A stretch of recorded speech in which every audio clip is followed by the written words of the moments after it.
अब हमारा यह योग कथा का पाठ आरंभ होता है। इसमें हमने अब तक द्वितीय पाद अर्थात साधन पाद के 20 सूत्रों तक का अध्ययन किया था। इसका पाठ हमने सरल रूप में चलाया था। सूत्र और सूत्रार्थ हमने पढ़ा था कि यह जो जगत है ये किस लिए बनाया गया है, इसका स्वरूप क्या है। तो इसका उत्तर क्या आया था जी? हम जीवात्माओं के कर्मफल का भोग करने के लिए नए कर्म करके मोक्ष प्राप्त करने के लिए, अर्थात भोग और अपवर्ग के लिए ये संसार बनाया गया है। यह शरीर हमें परमात्मा ने दिया है। तो यह जो दृश्य है, जगत है, ये हम जीवात्माओं के लिए है। ठीक है। तो अभी इसी बात को कहा गया है कि तदर्थ एव दृश्यस्य आत्मा। ये महर्षि पतंजलि अब अपनी कथा आरंभ करते हैं, अपना पाठ चलाते हैं, सूत्र आगे बढ़ाते हैं। तो बोलिए तदर्थ एव दृश्यस्य आत्मा, कि उस जीवात्मा के लिए ही यह संसार है। किस जीवात्मा के लिए? जो हमने पढ़ा था कि दृष्टा दृश्य मात्र शुद्धोपि प्रत्यय अनुपस्य। सूत्र 20 में हमने पढ़ा था ना जी। दृष्टा जीवात्मा, उसका स्वरूप कैसा है? वो शुद्ध स्वरूप है। और शुद्ध स्वरूप होता हुआ भी, शुद्ध स्वरूप वाला होता हुआ भी, जैसे उसको ये चित्त की वृत्तियाँ ज्ञान कराती हैं, उसके हिसाब से वो देखने वाला है। चित्त की वृत्तियों के अनुसार वो देखने वाला है, ज्ञान करने वाला है। तो उसे दृष्टा जीवात्मा के लिए ही यह दृश्य जगत का स्वरूप है। यहाँ पर आत्मा माने स्वरूप, दृश्य से आत्मा अर्थात इस जगत का स्वरूप है। किसके लिए है? जीवात्मा के लिए। तो जो ये जगत का निर्माण हुआ है, किसके लिए हुआ है? जीवात्मा के लिए हुआ है। जैसे कि किसी ने, कोई पाचक है, उसने हलवा बना दिया। अब हलवा के लिए नहीं होता है, किसी और के लिए होता है। जो हलवा खाता है उसके लिए होता है। इसी प्रकार से परमात्मा ने जगत बना दिया, तो जगत के लिए जगत नहीं बना है, हमारे लिए जगत बना है। ठीक है। जीवात्मा गण इसके भोग करने वाले हैं, इसके पदार्थों का। तो तदर्थ एव दृश्य आत्मा, उसी दृष्टा जीवात्मा के भोग और अपवर्ग के लिए ही यह दृश्य का स्वरूप है। जगत का स्वरूप इसके लिए है। परमात्मा ने जगत इसके लिए बनाया है। उसका अपना कोई प्रयोजन नहीं है जगत का, वो तो जड़ पदार्थ है। संसार के सारे पदार्थ कैसे हैं? जड़ हैं।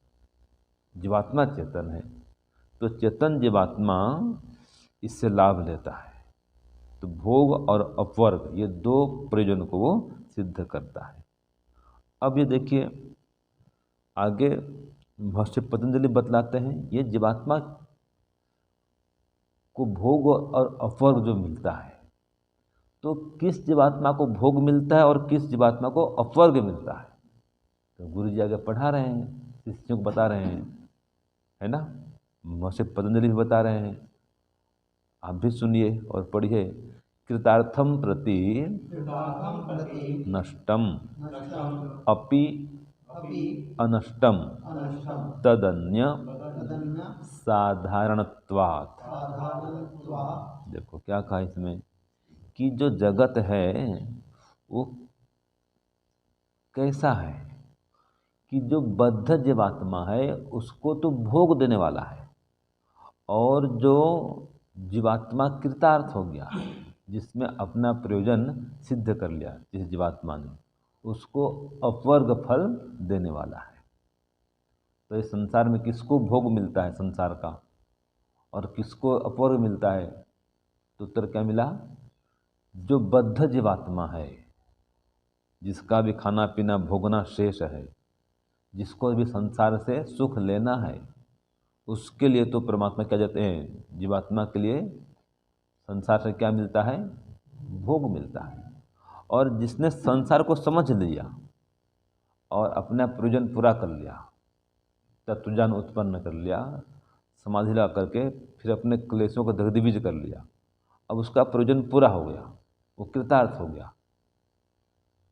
तो ऐसे कृतार्थ जीवात्मा के लिए वो जगत अपवर्ग के फल को प्रदान करता है। ये मोटा कथन है, देने वाला परमात्मा ही है, लेकिन संसार से उसको अब कोई फल नहीं मिलता परमात्मा की ओर से। जो कृतार्थ हो गया, जिसने समाधि लगा करके सभी क्लेश दग्धबीज कर लिया, उसको तो अपवर्ग फल मिलता है।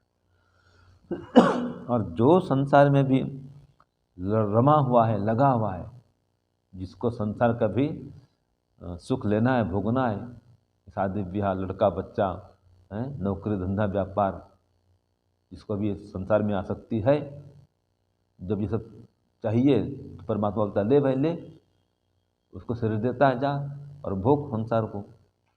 तो जो भी कृतार्थ नहीं हुआ है, जिसको संसार से सुख लेना है, उसको तो परमात्मा की ओर से संसार से भोग मिलता है।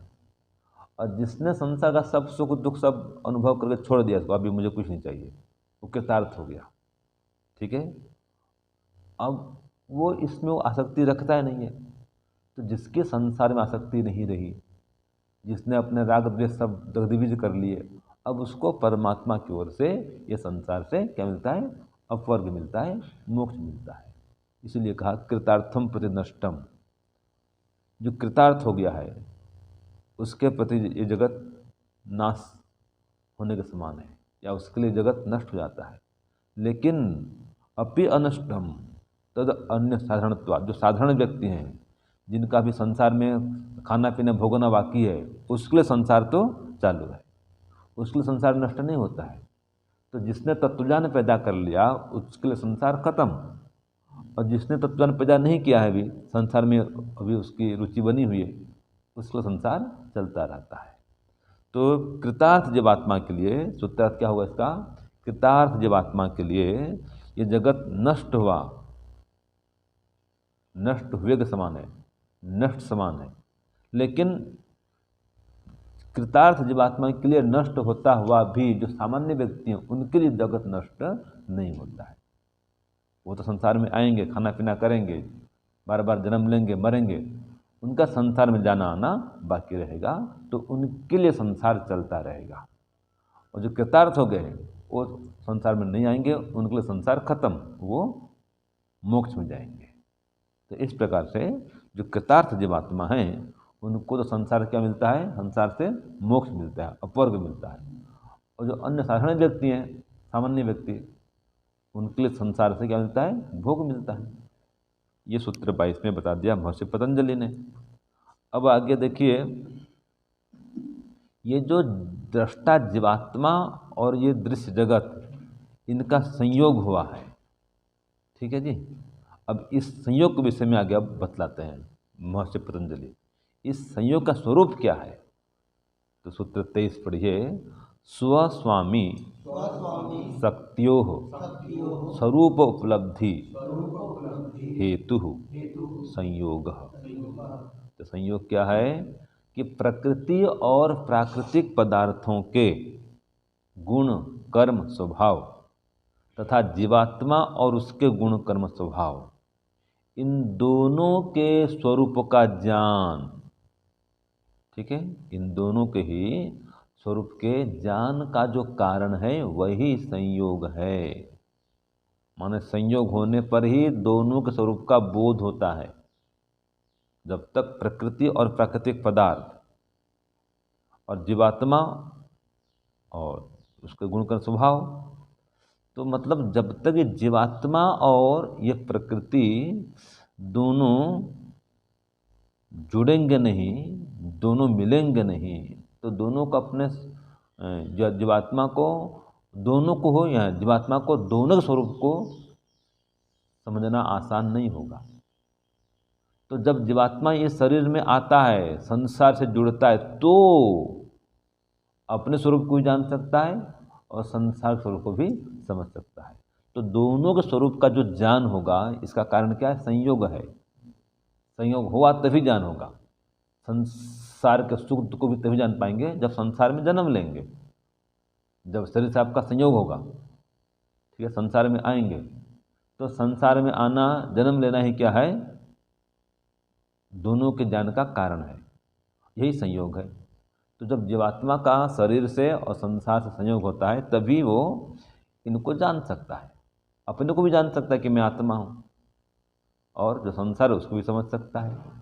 तो इस प्रकार से ये स्वशक्ति और स्वामी शक्ति, स्वशक्ति माने प्रकृति और प्राकृतिक पदार्थ, स्वामी शक्ति माने जीवात्मा और उसके गुण कर्म स्वभाव, इन दोनों के स्वरूप का ज्ञान जो हुआ, इसका कारण क्या है?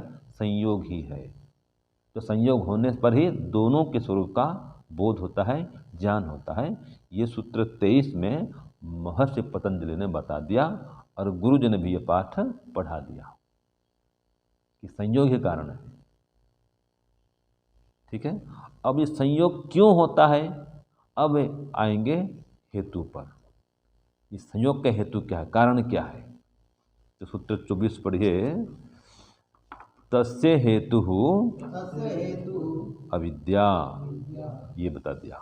अब देखो पढ़ते ना, हे हेतु है ना, हान उपाय। अब इस क्रम में आगे चल रहे हैं।